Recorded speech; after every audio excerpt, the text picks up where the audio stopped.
this means war.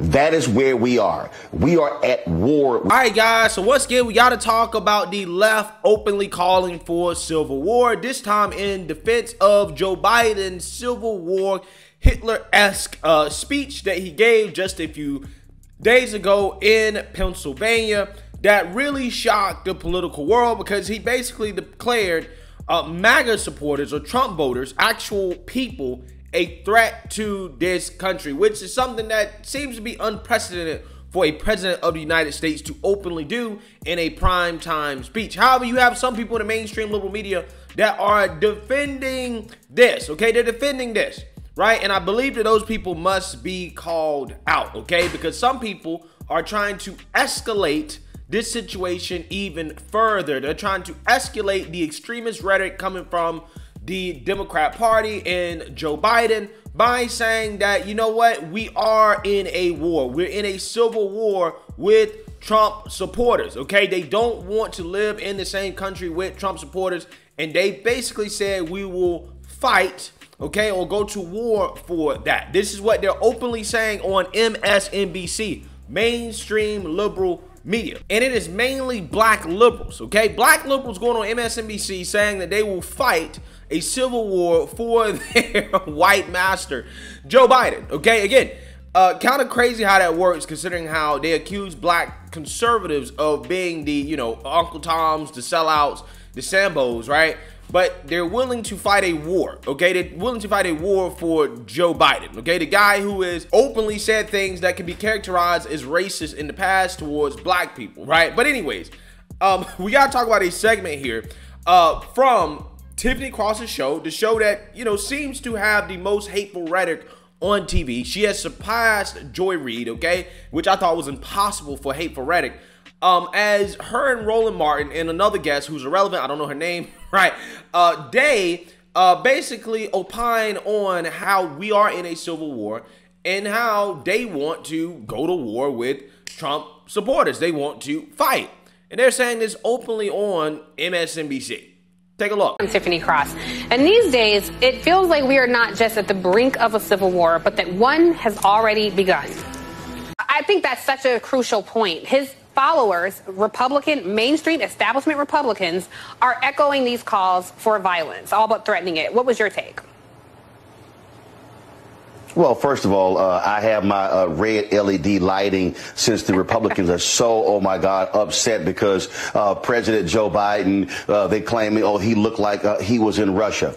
Pastor Charles Jenkins has an intro to his song War, where he says, when the enemy is coming at you, you can't fall down, you can't break down. This means war.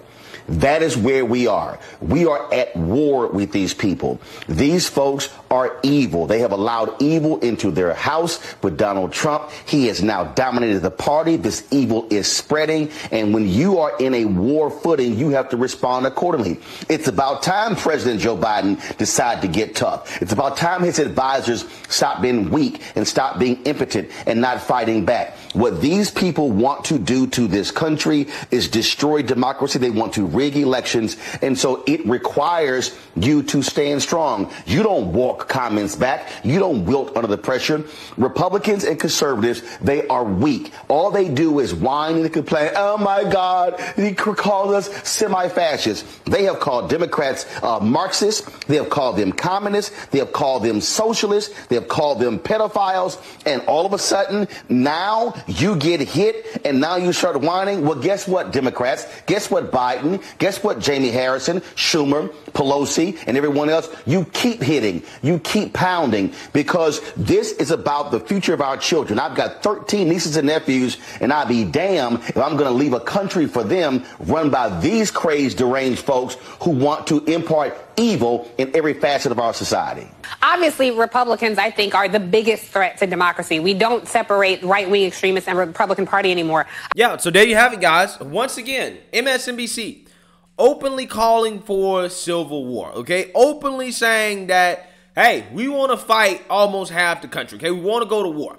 And what really blows my mind about this is that the main people, right, mainly black liberals, really, that are calling for a civil war, okay, on national television, don't look like they're ready to fight a war at all. Okay, people like Eli Mastall, Roland Martin, Tiffany Cross, Joy Reid, Malcolm Nance, who, you know, is probably the only one of these black liberals that are calling for war on MSNBC that might be ready for a war. But all the other ones are objectively not ready for a war. I mean, guys, look at Roland Martin, bruh. Look at Roland Martin. Does this guy look like he is ready to fight a war with anybody? Okay, this guy, again, he looks like on the battlefield, more than likely, he probably wouldn't last that long, okay? If I was him, I wouldn't be the one up here talking about going to war, okay? It just blows my mind how the people who don't like the guns, right, who want to take away guns in this country are the main ones calling for war. And with which guns are they going to fight with, right? The ones they want to take away from everybody, okay? These so-called scary military-style assault rifles. So again, you want to take away all those guns from people, but you want to have a civil war, right? Again, I don't understand how that works, right? It's almost like you're leaving the side that you want to go to war with all the rifles, right? And all these scary military weapons that you guys want to ban so much. Again, these people blow my mind, bro. They really do. Because ultimately, at the end of the day, they may want a war, but they're not going to be willing to fight a war. They're in no shape to fight a war. But what it is that these people already know that if there was a war, they would be sitting on the sidelines, that they wouldn't be fighting, okay, despite the fact that they're the main people out here warmongering.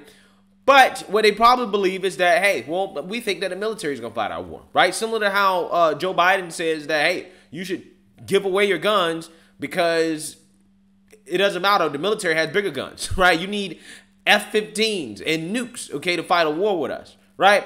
But I don't think it's a foregone conclusion that the military is going to side with the left. I don't think that's a foregone conclusion like they think it is. They really believe that the military may turn their weapons on civilians simply because they support Trump. When the military, at least people on the ground, that is, maybe not the woke generals, but the actual people that make up the military were very pro-Trump. At least from things that I've heard, okay? Very, very, very pro-Trump. So again, I don't think that is a foregone conclusion that the military will be on your side. And I think that they believe this, and this is why they feel so comfortable calling for civil war, right? But again, what really gets me here about what Roland Martin is talking about is not just the whole war part, a war that he would never fight, but it's just the cognitive dissonance here, okay? How this guy pretends that all the things he talks about, the things that he complains about, are not things that the Democrat Party does themselves, right? These people, again, want to talk about a war on democracy. Democrats don't care about democracy, bruh. They don't care about democracy.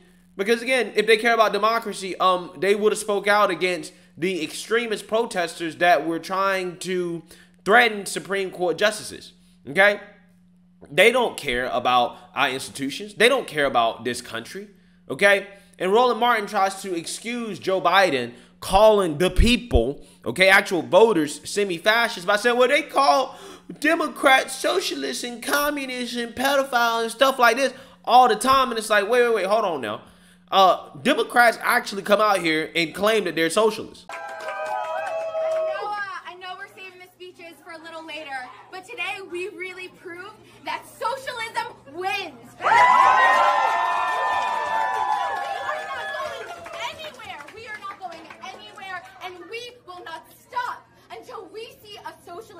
Across this city. Yeah, point me to a elected Republican official that has openly said that I am a fascist, right? I am a fascist, okay? We got plenty of examples of Democrats, elected officials, Democrats, that say, hey, I'm a socialist, okay? I believe in Marxist principles, okay? We got plenty of examples of that, But you don't have too many examples of people on the right, again, claiming to be fascists.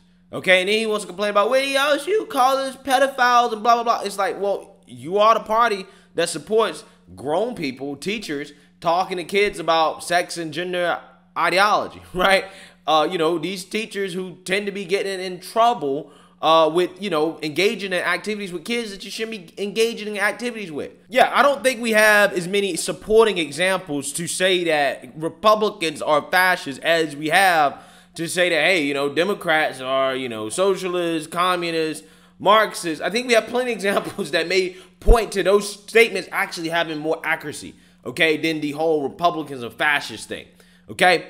Because I think the examples that they use the most of Republican fascism is stuff like, oh, well, you know, they're against Roe v. Wade, right? They want abortion to be an issue for states. That is what the Democrats define as fascism. And if that is what you're defining as fascism, I don't know what to tell you. That's not fascism. And every other example they cite as Republicans trying to be fascist when it comes to the elections or political violence, Democrats have been much worse on those things than Republicans, okay? Remember, they are the original election conspiracy theorists, okay? They are responsible for the most political violence we've ever seen in this country in the last 10 years. So I think that from an authoritarian perspective, there's more evidence that there is left-wing fascism going on in this country than right-wing fascism, okay? From the actual political parties, that is, right? Democrats have been overtly authoritarian, much more so than the Republican Party. But again, my question is, for these people that want to fight a civil war, what are you fighting for?